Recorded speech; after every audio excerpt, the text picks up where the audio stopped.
Kenji Nagamoto has been fighting a battle since the day he was born. Its latest phase trying to sustain his ability to walk. Like so many at this day center, he suffers from a neurological disease contracted in the womb.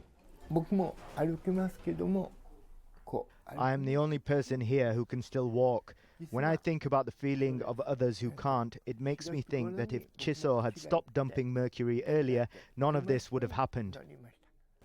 For more than 100 years, the Chiso Corporation, now partially rebranded JNC, has been all but synonymous with the town of Minamata, first as its major employer and then as the source of its great tragedy. The chemical plant's emission of wastewater laced with methyl mercury led to a buildup of the heavy metal in the local seafood and in those who consumed it. One of the most startling things about this story is that this was no one-off toxic dumping. The chemicals were discharged into the waterways around Minamata over more than 3 decades. And even when illnesses were linked to what was going on here, neither the company nor the authorities did anything about it. In the town's museum, exhibits chart how the practice went on until 1968, 12 years after the disease was first diagnosed, 9 years after experiments on cats confirmed mercury poisoning as its cause.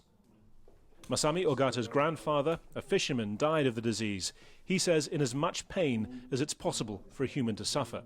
Ogata says he's learned much by eventually confronting rather than hiding his own symptoms and fighting for compensation as a victim of the disaster. If you received aid, in a way, it is understood that your case has been settled. But our physical conditions and symptoms change daily.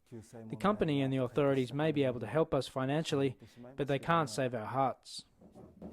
Ogata and Nagamoto are among more than 2,000 people who've met the strict criteria to be designated Minamata patients, qualifying for continuing support.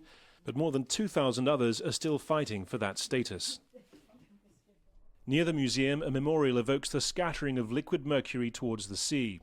A clean-up operation costing hundreds of millions of dollars has, authorities say, restored the waters here and their sea life to the purest standards. But if the town's story, 60 years on, is one of steady recovery, for those worst affected by its darkest legacy, it's a story of continuing hardship and steadily worsening illness.